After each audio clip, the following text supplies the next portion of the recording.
Man, you never get a superhero who's just like, I take care of Ann Arbor, Michigan. Would love. That's just like, it's always New York, man.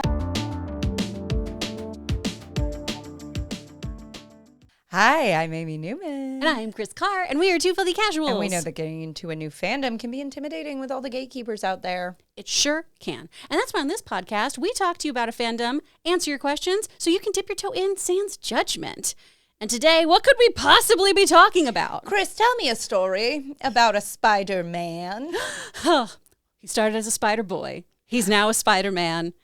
He's been on his own for a long time, Amy. A long, long time. Because we've got time jumps. We are getting caught up. Okay. Oh, we got Spider-Man Brand New Day coming out, which promises to be the more mature kind of entry into the Spider-Man franchise here.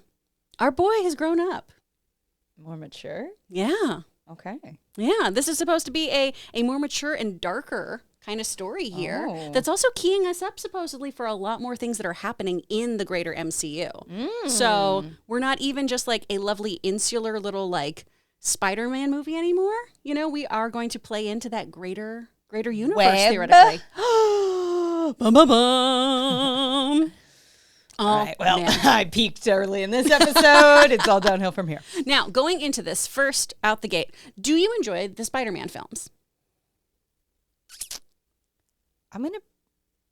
It's okay if you don't. I'm going to be real honest with you. Yeah. I saw the last one with the Spider-Mens. Yeah. All three of them.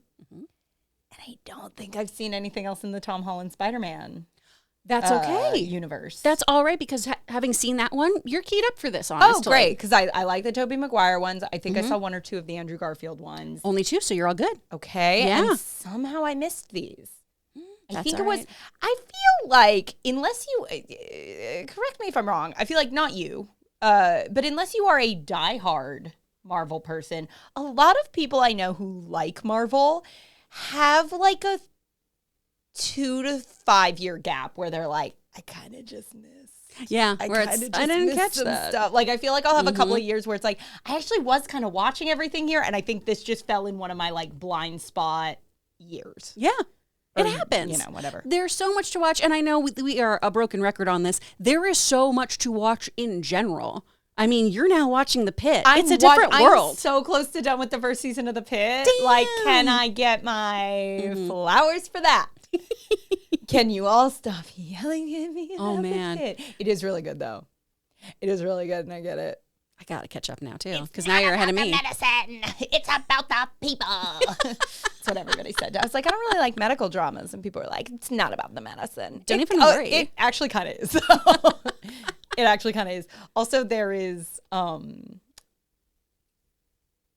trigger warning eyes later in the season. See, that's what I got told, and then I kind of was like, I don't know. But if it's I'm an gonna obvious... watch. I'll know when to look away. When the kid comes in, like, my eyes jacked up. Oh, yeah. And they're like, we're gonna operate on his eye now. Maybe don't look. That's when I go, next episode? Or maybe I go make a snack and go, Logan, what's happening on the screen? Yeah. Because he is really good at that, where he'll be like, okay, all right, no. That special No. effects team does amazing work. Yeah, too. that show It looks really great. good. It's Yeah. really, really well done. Anyways, But oh my there's gosh, we so passed a much. billboard with Noah Wiley, and Erica's like, "Is that your boyfriend?" I was like, "No." He's like, "What's he do?" I was like, "He's a really good doctor, but he has trauma and he masks it with humor." He's like, "That's your boyfriend." Yeah. But we're not here to talk about that. No. We'll probably someday. Well, and in this episode, I'll talk about some of the other kind of things you might have missed by not watching all of the Marvel things. Okay. So if you were gearing up to go see Spider-Man, hopefully this kind of takes you up to speed. This will all be right? your Spider-Man prep. Yeah. Great. Yeah. So I'm going to I wrote some notes just to make sure that I like actually was succinct for once. So Overrated. feel free. Interrupt me whenever you want to with a question, a comment, or a concern, Amy. All right? Can I interest you in a silly little dick joke? Always. All right. I'll get some of those Anytime. ready. I don't have one right now. I would love some penal humor up in her. Got you. All right? Got you. So now, this Spider-Man first swung onto the scene 10 years ago, first of all, which is kind of crazy to think about. We first saw a Tom Holland Spider-Man in 2016. No, because that was... No. No. Because that was 4 years ago. We all died in the snap, I think. We all did. I feel ill. Now, that might seem kind of crazy given the ages that we've witnessed Peter Parker be. He's been in high school the last 3 movies. But Tom Holland looks like a lad. Eternally young. But also, if you'll recall, he was snapped up in the snap, along with almost all of his classmates, conveniently. Wait, do you not age when you snap? No, you go away. You just don't exist. Cheaper than a retinol. There's even a joke about this in the movies too, because Flash, his ID is technically older than he is and stuff. So he comes back and it looks like he has a fake ID basically because he should be that age, but he's not that age. It's a whole thing. But yeah, conveniently it's Peter got in the snap, but so did Aunt May, MJ, Ned, Betty Brant, Flash, the majority of his friends. So we are now, the smart thing about the snap in the movies is it helped with the kind of gap that was happening between films. So wait, the snap partially helped them make it so Peter Parker could stay in a younger timeline despite the time in the movies that has passed? Okay. Pretty much. And then now we're doing a little time jump ahead because the last movie ended while they were seniors in high school, getting ready to go off to MIT, hopefully. Yes. And you'll recall your other boyfriend, Dr. Stephen Strange. Boo. You love him. Yes, I don't. I don't. No one believes me. He performed that spell that made everyone forget who Peter Parker was. Yeah. So there was the whole kerfuffle with everyone knowing that he was Spider-Man. Yep. That is out the window now. No one knows who Peter Parker is at all. All of his friends have forgotten him. Aunt May was killed. So he's on his own. That's right. Tony Stark, his mentor, who gave him his spider suit, he's gone. So this has been a Peter who has been working on his own, really leaning into being that friendly neighborhood Spider-Man for the past few years, while the love of his life and his best friend have been off at college, and he's still watching them on socials, following up with what they're doing. So we've got that kind of time gap covered in here. Now, because he didn't go off to school with his friends, because no one knows who he is, he didn't go off to college, even though he's a super smart kid and everything. He's been staying in New York. And now he's been teaming up with the police more often. And he's also been teaming up with Frank Castle, a.k.a. the Punisher, which might seem like a very odd pairing because Frank Castle murders people. He punishes. Where do we see that happen? So in this trailer, the trailers have been coming out. We've seen him talking to Frank, and this is something that. So this is where we're gonna be starting in the movie, not something I've missed in the exactly. MCU. John Bernthal has been doing the rounds with him. There's a really great Hot Ones if you haven't watched it with John Bernthal and Tom Holland talking about pukes. Does he? Tom Holland puked on Hot Ones. That's all I know. Oh my gosh, because I still haven't finished it. I don't think he does. They're hilarious because it's both of them just being little babies about spice. But it's very, very cute. But so we're going to have him with Frank a lot in this. So I do want to touch on some of the media with that you're going to need to see. Great. So for those of you wondering where this is in the actual MCU timeline, this is happening about a year after the events of Daredevil Season 2. So all you need to know is that Kingpin, who was mayor of New York, no, he's not. He has been taken care of. We have a person who's been acting mayor. That's going to be Sheila Rivera. I believe, at least this is from the trailers, what it looks like. Because as the time of this recording, we have not seen this movie. We're dropping this on day 2 of it being out to the public. So we have not seen it yet, I to could be getting some things wrong. I'll let you know when something is a theory versus absolute fact. But so theoretically, we have Sheila Rivera as that acting mayor until the next election. And also Daredevil, Matt Murdock, has been arrested at this time because everyone knows who Matt Murdock actually is too. Why'd they arrest him? He let everyone know that he's For being Daredevil. too fucking cool? Yeah, well, he fucked up some people. He was breaking arms. He got pretty violent these last few seasons. So he's gotten arrested as well, which is interesting because you don't have Daredevil on the streets, but you do have Punisher. Now, there was a Disney Plus movie that John Bernthal wrote for the Punisher. What? Yeah, this was a recent thing. It's What? about an hour long. It's a special. Okay. That's why I want to catch you up. You don't have to see all these. Every time I think I'm somewhere near caught up, no. this is something too. I think you're only going to have to watch that if you really want to. If you're like, I really enjoy the Punisher character, I really enjoy Bernthal's acting, then absolutely go check it out. Love those stickers on cars. I love the people who drive them. Normally very cool individuals. You will love that in the Daredevil show. They were like, he point blank calls it out because people are wearing his signia, and he's just like, I don't stand for anything you stand for. Yeah. This is fucking bullshit, which is a great meta moment in the show. Good. It's really, really nice. But yeah, so we don't have Daredevil in the streets, but we do have Punisher. So I'm assuming that Frank Castle is not just like running around kissing babies and like cozying up to everybody. In his special, they just kind of talked about how he is no longer on a sheer path of vengeance, but he will continue delivering justice, probably his way. Not on a sheer path of vengeance. Can't relate. Just mowing down people who have wronged you still? Yeah. The best revenge is living a great life. That is true. But I'm not doing that either.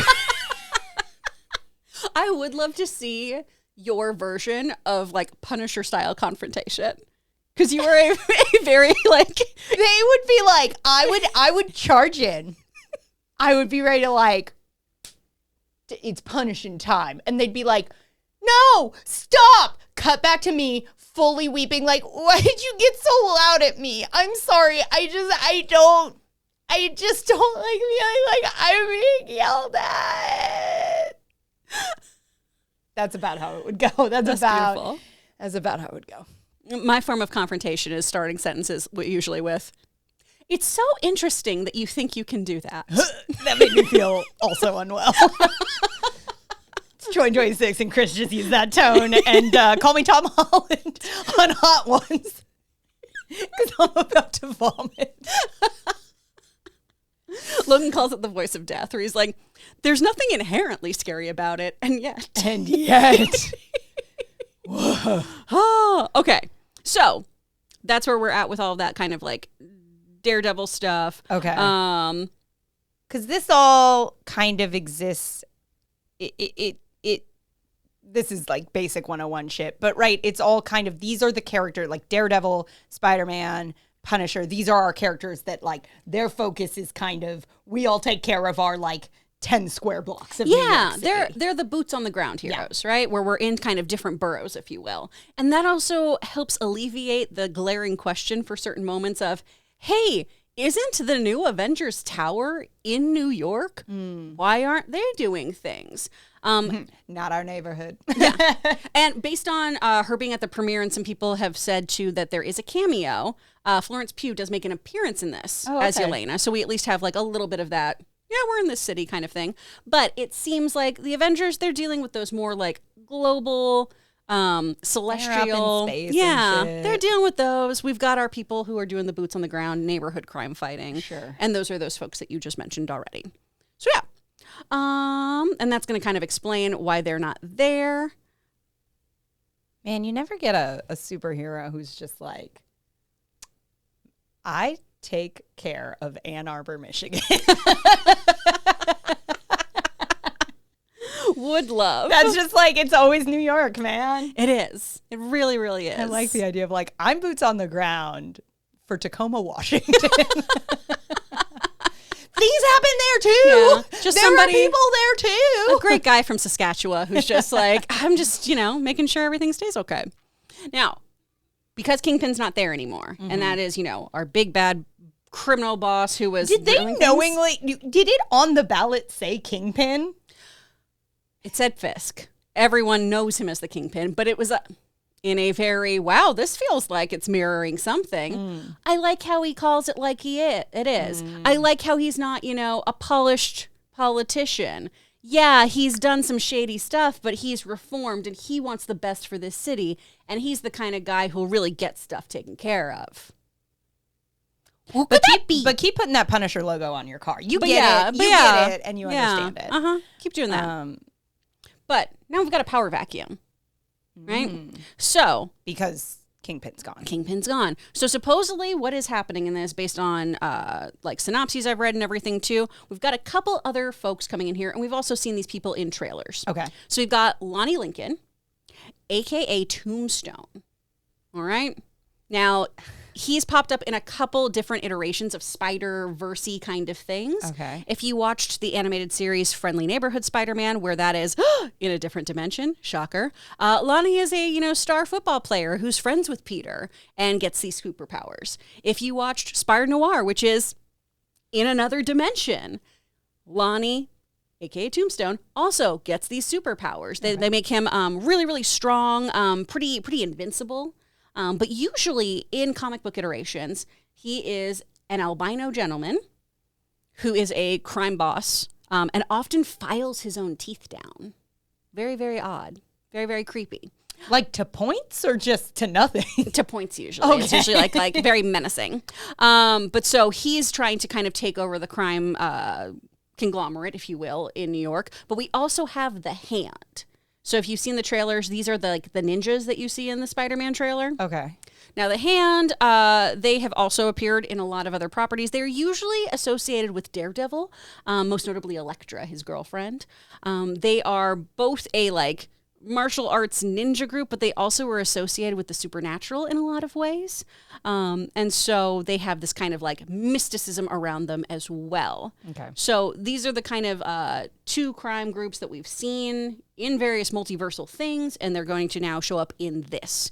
Who's to say whether or not the Hand is also going to be the version that we saw in Netflix from Daredevil, because some of those things have crossed over. But just to give you guys a little context of who they are, that's who they are. Mystical ninjas, albino crime lord. These are our two guys who might be coming in here. Tale as old as time. On top of that, you also have some kind of powerful psychic. Okay. Who is able to pop in and out of people's minds. Just immediately someone could just essentially possess you and talk through this body and make them do things. Because in the trailer, we have a couple moments of things like, I'm not Scorpion. And it's someone's taking control over that supervillain or taking control over people walking through the streets with Peter. Okay. So that's also our big looming threat here. On top of all of that, we also then have the Department of Damage Control. Now, these are the folks who have popped up multiple times throughout MCU shows and things, the people who run the raft. In Wonder Man, we had that kind of glimpse at them getting a little more desperate, really trying to kind of up their arrest numbers and stuff to justify their extreme budgets and their place in government. And so we do have a gentleman who is running that out of New York that is going to be talking with Peter. Same actor who is on Severance. Mr. Milchek, which is very, very cool. I love that actor a lot. So we've got a couple different groups that are typically referred to as threats. That's a lot of guys. It's a lot of guys. And this is not even including a bunch of the Spider-Man standard villains that we've seen in trailers who Pete's just going to be fighting. And it might just be kind of montagey, maybe Fantastic Four, right? Where we saw the Fantastic Four just kind of battling some of their foes before we got into the meat of the story.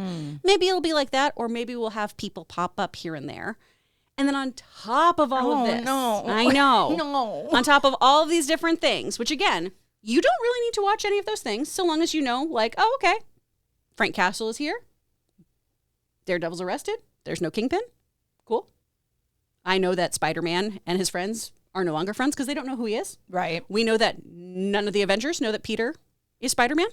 You're caught up to speed. That's really what you need to know. So I really don't need to have seen those first Tom Holland Spider-Man movies? They would definitely influence you and allow you to go, I will sometime. I've heard they're good. Oh, look at how he and MJ's relationship grows. Oh, look at how he and Ned really become such good friends. Right. Once he knows Peter's secret and works as his guy in the chair. But because we're at that breaking point anyways, it's you're not good. as... Okay. Yeah. Okay. And then the other thing to think about going into this too that is a really interesting kind of fold in all of this is you can see in the trailers Pete's going through some changes. Those spider powers are getting a little hinky, and now we are getting into a little bit of man spider. So That's just... I know it's ridiculous, right? No, that's just that It's Always Sunny bit. That Halloween episode where they're like, Frank, you were dressed as Spider-Man. He's like, no, I was Man Spider. Which is a character, though. Or, I mean, it's a thing, I should say.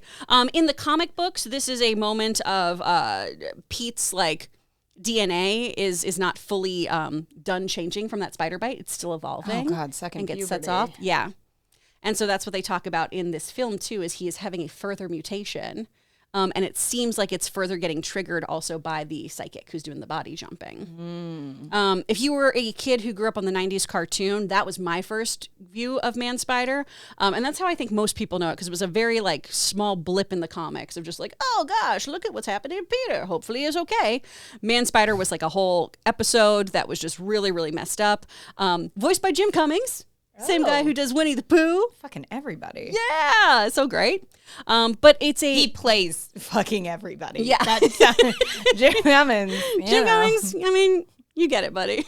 I can't speak for him. I don't know the man. But those are kind of our big bullet points going into this of, okay. Who's Sadie Sink?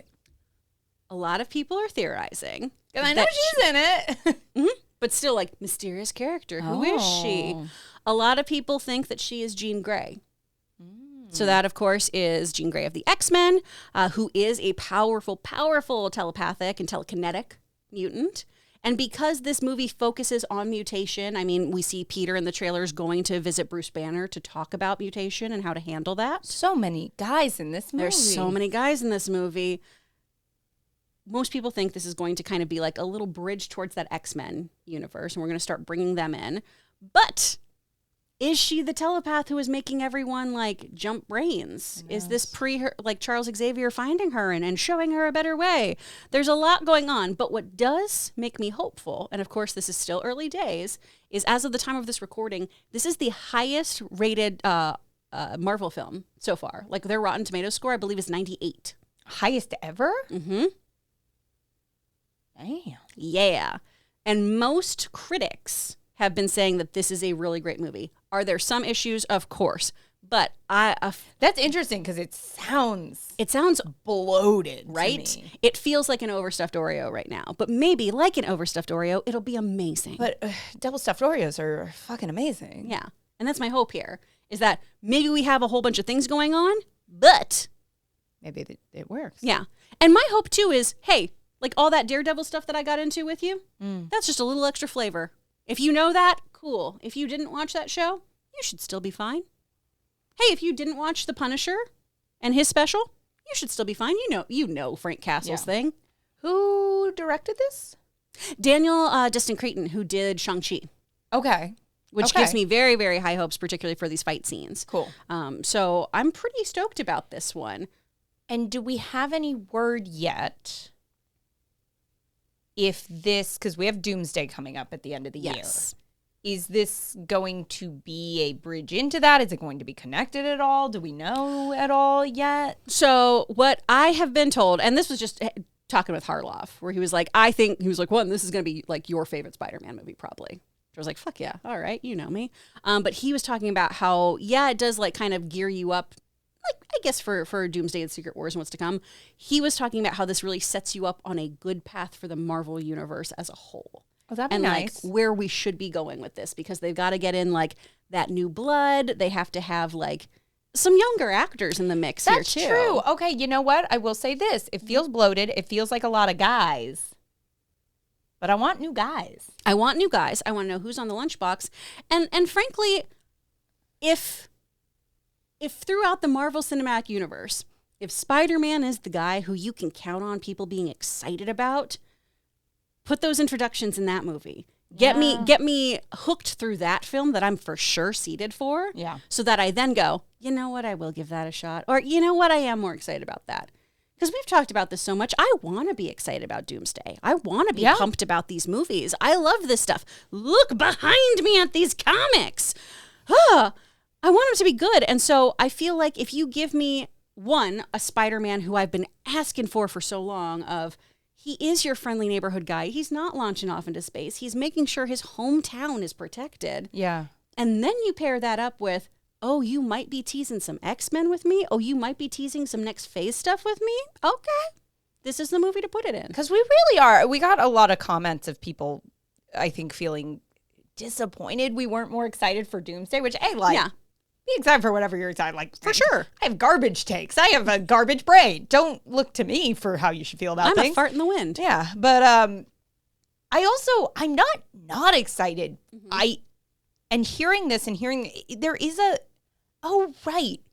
Because Fantastic Four was solid. Not my personal favorite, but there was a lot to like there. I liked Thunderbolts a lot. Really liked Thunderbolts. I'm not all caught up, but I know some really good stuff still happening kind of with the TV shows. It's like, I think we're like 1 or 2 really solid hits away from people getting back on board with Marvel. And I think, maybe, again, I hear all this and go, oof, that sounds bloated, but if it works, it works. And if we're one really good movie away from, I have friends in this universe, again, I'm excited about seeing, that aren't just Thor's back. Yeah. That's exciting. And honestly, as much as I am like, that's a lot of new people, my biggest complaint with, was it No Way Home? The one with all the Spider-Men? With all the Spider-Mens. It was cool and it was fun, but I'm a little tired of the best thing I can say about that movie is it made me go, it's that actor again. I want new things. I want, it's part of, again, what I did really like about Thunderbolts. It's like, these are just like new characters that are fun and I'm learning who they are and I'm excited about who they are. Even if they've been in a couple of things, they're getting a moment to shine. So, well, and Thunderbolts and also I feel Wonder Man really leaned into too. We want to look at who this person is. The powers are secondary, and that's how it should be, frankly. That's MCU at its strongest. Yeah, it's when you talk to me about who's behind that mask and why they choose to put it on, that's when you got me. That's when it's really interesting. We're telling incredibly human stories about extraordinary circumstances that people can either become a hero or a villain or cowardly from. And that's where you've got really great storytelling, and that's always been really the root of a Peter Parker story. Right. He was given this power and is somebody who has had almost no power his entire life. What do you do with it? He does feel like one of the most human stories. Exactly. As kind of the thrust of what makes his story his. Well, and this really leans into the idea of the Parker luck, which is kind of a concept that people have talked about of how unlucky Peter Parker actually is. Things do not go this dude's way. Yeah.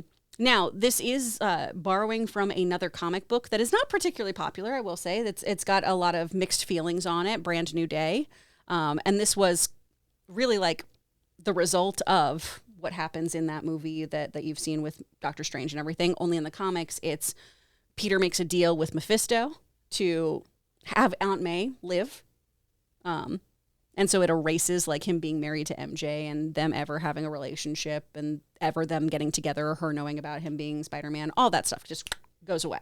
And so then we see MJ with a new guy, which is what we see in this trailer. But it feels like they're doing their own thing here too. Okay. And really leaning into though like the cool aspects of that, which were what happens when like you are so fully aware, much like Star-Lord and Gamora, when you are so fully aware of how you were in love with someone and how they loved you back, but that's not there anymore. And it's not because they fell out of love with you, and it's not because something changed. It's they have absolutely no idea who you are. And that's really heartbreaking and an incredibly interesting thing to explore, especially for somebody who's going through, a huge physical change with like that showing up in this trailer, but also has no family anymore, is completely on his own, and has this huge secret that he can't share with the world because the last time it got let loose, all hell broke loose. Right. Right. So we're poised for something that could be really, really cool. Fingers crossed. Yeah, I just hope that, it isn't overwhelming. What are you most excited for going into this movie? Ooh, great question. I am interested to see how the Punisher Spider-Man dynamic is going to work out because just from an ideological standpoint, they are so wildly different. Sure. Pete doesn't hurt people. And when he has come close, it's shaken him. We had in No Way Home, the Andrew Garfield Spider-Man who admits to like he stopped pulling his punches and how much that is devastating for him to even admit. And so for him to pair up with somebody who kills people, really interested to see where that's going to take us tonally. I know the fights are going to be dope. Like that's I just know they're going to look cool. Spider-Man fighting ninjas, come on. And I really, really want this reveal. That's what I'm looking forward to. And even if I'm not right about like it being, Sadie Sink is Jean Grey and we've got some like other nefarious X-Men psychic in the mix. Even if that's not the case here, I'm really excited to see where this goes, so long as it's told well. And frankly, I'm pretty excited to get into a little man spider territory. Sure. I want it to get weird. Let's get weird. Yeah. we've talked about organic webbing. That in itself is weird and gross. So bring it on. Well, let us know what you're excited for. And make sure you are subscribed because we will definitely be back to chat the movie, our thoughts, the implications. Good pee breaks probably because this is She-Long. Yeah. She-Long. She-Long. And if we've had, even a small Coke at the movie theater, which you can fit a toddler into, tiny bladders. The freestyle machine. I'm going back for at least 2. You're losing money if you're not. Losing money. I got to try all the flavors. So I'll let you know when I went and how I felt about that choice. But let us know what you think. And thanks so much for listening. We are on wherever you get your podcasts and on YouTube. So if you want a video version, join us over there. Please do make sure, subscribe, rate, review, and share it with a friend. It all really helps. And if you like the podcast, if you want more of the podcast, you can always become a filthiest casual for just $5 a month. You'll get bonus episodes, 2 episodes every single month of us just talking about stuff we're excited about or whatever. Yeah. And that whatever's where the magic happens. That is. I like to think. Yeah. Would you like to hear our unedited thoughts? Please go to patreon.com. Oh, baby. Kris, thank you so much. You're always such a fount of knowledge. Is that the word? I'll take it. Something like that. Sure. You know a lot. Kris know good Superman. Yay! And my parents thought all of this would rot my brain.